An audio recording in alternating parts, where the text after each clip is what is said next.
이 새벽 성령의 선물이라는 제목으로 말씀 전하고 은혜 나누려고 합니다. 오늘 말씀을 보면 베드로의 설교에 대한 부분이 나옵니다. 이 앞에 보면 예수님이 승천하신 이후에 그들이 모여서 날마다 기도하기 힘썼을 때 오순절 그 마가다락방에 성령이 임했습니다. 그리고 그들은 이제 알지 못하는 그 방언들로 기도하기 시작했습니다. 그것을 보고 몇몇의 사람들은 술 취한 현상이다 라고 조롱하기도 했습니다. 그런데 이 자리에서 베드로는 성령이 우리에게 임한 것에 대한 증거를 설교로서 그들에게 근거해서 구약의 말씀 근거해서 선포했는데요. 우리가 22절에 예수의 사역, 그리고 23절 죽음, 24절부터 32절까지 그 예수의 부활, 그리고 33절에서 36절 그 예수의 승천에 대한 부분으로 설교했습니다. 그리고 이 말씀을 들은 이들에게 오늘 말씀 37절부터 39절까지 구원의 메시지를 전하고 있습니다. 그런데 이 구원의 메시지를 받은 그들 가운데 어떠한 현상이 일어났냐면 찔려했다, 가슴에 찔려했다라고 증거하고 있는 것입니다.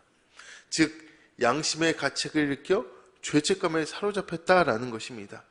즉 그들이 베드로의 설교를 듣고 나서야 그들이 십자가에 못 박은 그 예수가 자신들이 그토록 갈망해왔던 그 구약에서 예언해왔던 메시아, 구원자, 우리가 그 예수를 십자가에 못 박았다라는 걸 깨달았다라는 것이죠.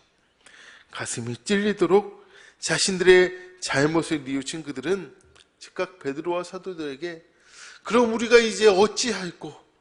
어떻게 하면 좋겠소? 라고 묻습니다. 방금 전까지 세술에 취했다라고 조롱했던 그들이 어떻게 이처럼 자신의 잘못을 깨닫게 되었을까요?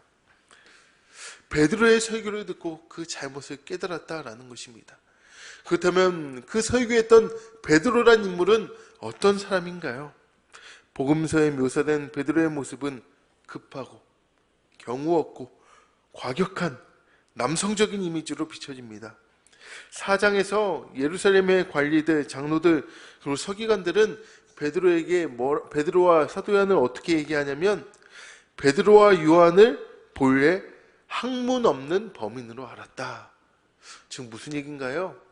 저들은 무식한 사람인 줄 알았다 라고 말하는 겁니다. 그렇습니다. 어부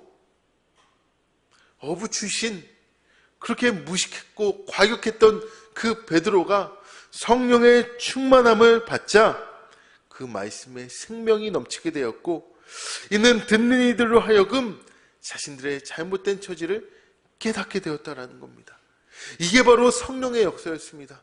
머릿속에 어렴풋이 있었던 그 지식들이 아닌 성령의 충만함으로 말미암아 말씀을 전하는 그 베드로나 말씀을 듣는 백성 모두에게 성령 충만함으로 말씀에 날이선 권세가 있게 하고 듣는 이로 하여금 죄를 회개하게 한다, 이것입니다. 이뿐만이 아닙니다. 오순절에 임하신 성령님은요, 잘못을 저지른 사람에게 회복과 소망과 희망을 주십니다. 무슨 얘기냐면 죄의 삭은 사망인데 그 사망 가운데 날마다 절망으로 사는 것이 아니라 회복이라는 희망의 메시지를 주고 있다는 것이죠. 자신들의 죄를 깨닫고 어찌할꼬 라고 묻는 그들에게 베드로는 첫 번째 뭐라고 하냐면 회개하라고 합니다. 회개하라라는 것은요, 우리의 잘못을 뉘우치는 것, 이것이 아닌 더 나아가 삶의 방향을 180도 회전하는 것입니다. 즉 마음의 완전한 변화와 죄의 고백을 의미하는 것입니다. 죄의 길을 걷던 길에서 이제 방향을 어떻게 해야 되나요? 180도 하나님께로 회전해야 된다. 바꾸어야 된다. 참이요 진리이신 예수 그리스도께 나의 삶을 완전히 돌이킨다. 이게 뭐라고요? 회개라는 것입니다. 그렇다면 회개하는 것으로 지은 죄가 다 용서됩니까? 이 질문에 베드로는 이제 두 번째로 각각 예수 그리스도의 이름으로 세례를 받고 죄사함을 받으라 라고 이야기합니다. 회개받은 것뿐만 아니라 무엇을 하라고요? 세례를 받으라. 법적으로는 죄를 범한 사람이 자신의 잘못을 깨달았다고 그 자신의 죄가 용서되는 것이 아닙니다. 그렇죠? 그 죄에 대한 뭐가 있어야 되나요? 상응하는 대가를 치러야 된다라는 것이죠. 내가 잘못했다라고 깨닫는다고 그 죄가 없어지는 게 아니라 그 죄에 상응하는 대가를 치러야 된다라는 거예요. 이제 최순실 국정농단으로 인해서 우리나라 가운데 특검도 있었고, 이제 특검이 끝났지만 이제 검찰이 그것을 가지고 계속 조사하고 그에 상응하는 대가를 치르게 될 것인데, 마찬가지입니다. 오늘 본문은 각자가 세례받는 이유에 대해서 왜 세례받는다 그래요? 너희가 세례받고 죄사함을 얻으라. 죄사함을 위한 세례라고 분명하게 명시하고 있습니다. 그렇다면 이 죄사함은 누구만이 할 수 있나요? 목사가 해주는 건가요? 목사가 세례해 주니까 죄사함을 목사가 해주는 건가요? 아니죠. 죄사함 해줄 수 있는 분은 오직 하나님 한 분이십니다. 베드로는 세례를 받되 예수 그리스도의 이름으로 세례를 받으라 라고 분명히 이야기하고 있습니다. 즉 독생자이신 예수 그리스도의 이름으로 세례를 받아야만 너희가 죄사함을 받는다라는 것이죠. 이 시대에는 이 세례를 오늘날 우리는 장소와 여러 가지 형편에 의해 이제 살수례로 이렇게 하지 않습니까? 약식 세례로. 근데 그 당시에는 침례, 말 그대로 세례 요한이 요단강물에 푹 잠겼다 일어나게 했던 것처럼 그 온몸이 물에 잠기는 침례를 베풀었습니다. 이것은 내가 물속에 잠김으로 예수 그리스도의 보혈의 은혜로 이제 죄인이었던 나는 죽고 물에서 나음으로 부활하신 예수 그리스도와 함께 새 생명을 얻게 되었다라는 상징적 의미를 갖고 있습니다. 즉 세례의 의미는 이제 나사렛 그 예수, 그 십자가에 죽고 부활했던 그 예수가 나를 대속해 주신 그리스도 구원자 메시아이심을 나 자신에게 각인시킬 뿐 아니라 많은 사람들 앞에서 세례할 때 그곳에 함께하는 많은 성도들 앞에서 진리이신 예수 그리스도를 향하는 삶을 살겠다라는 결단을 나타내는 겁니다. 이렇게 자신의 삶을 온전하게 예수 그리스도께로 향할 때 오늘 말씀 가운데 뭐를 받는다 그러죠? 성령의 선물을, 성령을 선물로 받게 된다고 증거합니다. 그렇다면 성령의 선물 또는 성령을 선물 받는다라는 건 무엇을 의미하나요? 오늘 본문으로만 해석한다면 이 패역한 세대에서 구원을 받는 것이다 라고 우리는 성령의 선물을 받는 거라고 할 수 있겠습니다. 죄의 값은 사망인데 성령께서 죽을 수밖에 없는 이 죄인된 우리를 이제 아무런 대가 없이 구원해 주신다라는 겁니다. 이것만큼 더 큰 선물이 어디 있습니까? 예수 믿을 때 받는, 성령을 받는다는 이 선물은 바로 이 구원이에요, 구원. 그런데 하나님께서는 본문을 통해 이보다 더 큰 선물을 약속하셨는데요. 39절 말씀을 우리 한번 읽어보겠습니다. 39절 시작.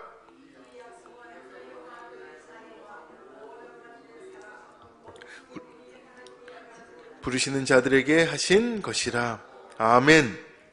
하나님께서는요, 나 한 사람뿐만 아니라 우리 그리고 우리의 후손들에게까지 이처럼 하나님의 이 구원에 약속해 주셨다는 겁니다. 나 자신뿐만 아니라 우리 주변에까지, 우리 자녀들까지 이 약속하셨다라는 거예요. 이 얼마나 기쁜 소식입니까?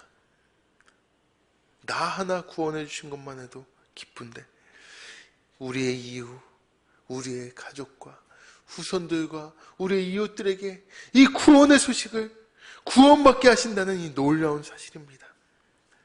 이 놀라운 성령의 선물, 우리 모든 성도님들 받아 누리신 줄 믿습니다.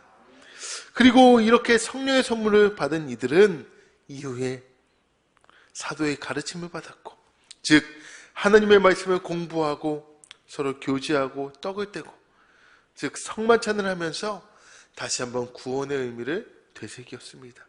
그리고 하나님께 기도하기를 힘썼다라고 우리 읽은 본문에 나옵니다. 이뿐만 아니라 성령의 인도하심 가운데 펼쳐지는 그 초대교회 성도들의 삶은 사랑에 의한 자기 부인에 따른 자기 소유를 포기 또는 나눔으로 나타났다라고 44절, 45절에 증거하고 있습니다. 또한 성령에 이끌리는 이들의 일상생활은 첫 번째, 날마다 한 마음으로 성전에 모였습니다. 이렇게 새벽마다, 수요일마다, 주일마다 예배하며 모였다라는 것이죠. 그리고 집에서도 떡을 뗐다. 무슨 얘기인가요? 구역 모임하는 것처럼 날마다 모이기 힘쓰고 기도하고 나눔과 교제가 이루어졌고 하나님을 찬양하는 삶을 살았다라고 되어 있습니다. 이 초대교회 성도들의 삶을 통해 그 예수를 믿지 않는 사람들도 그들을 바라보며 칭찬했습니다. 날이 갈수록 하나님으로 나오는 사람이 점점점 많아졌다라고 오늘은 우리 말씀을 읽었습니다. 그렇다면 오늘 한국교회, 우리 하누리교회는 어떻습니까?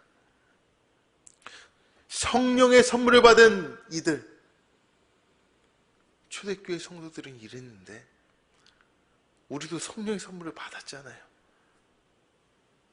안 받으셨어요? 성령의 선물 다 받으셨죠? 그런데 우리 교회, 우리는 어떠한가요? 오늘날 교회는 칭찬을 많이 받나요? 비판을 많이 당하나요? 이 같은 교회의 모습은 우리 교인과 목사들의 부정직한 삶과 연결되어 있지 않겠습니까?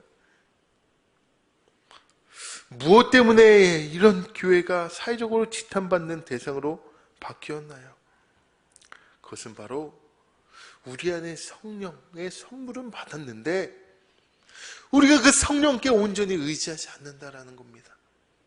성령 충만을 사모하지 않고 내 마음대로 살아간다라는 거예요. 내 안에 성령이 계신데 그분께 묻지 않고 내가 하고 싶은 대로 하기 때문. 오순절 제자들에게 임한 성령님은 베드로의 말씀을 듣는 사람들에게 동일하게 임하셨고 바로 그 성령님께서 우리 각 한 영혼 한 영혼에게 임재하셔서 우리에게 말씀하고 계십니다. 또한 우리와 함께 하시며 우리를 지켜주고 인도하고 계십니다. 그런데 우리가 그분께 성령님께 온전히 맡길 것인가? 아니면 육체의 소욕을 따라 살 것인가?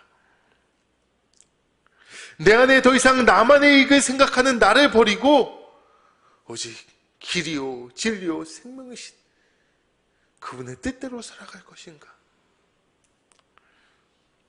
오늘 이 새벽 우리 안에 계신 그 성령께 다시 한번 성령 충만이 임하시기를 간절히 기도하기를 부탁드립니다. 우리를 죄에서 구원해 주신 성령님께서 우리 안에 충만히 거하실 때 비로소 우리는 하나님의 사랑과 나눔을 실천하는 우리 하누리교회 이 백조년의 표에 맞는 기쁨을 나누는 하누리교회, 순전한 나를 하나님의 사랑의 나눔의 도구로 사용해 주시기를 간절히 이 새벽 기도하며 나아가시기를, 성령 충만을 기도하며 나아가시기를 주님의 이름으로 축원합니다. 기도하겠습니다.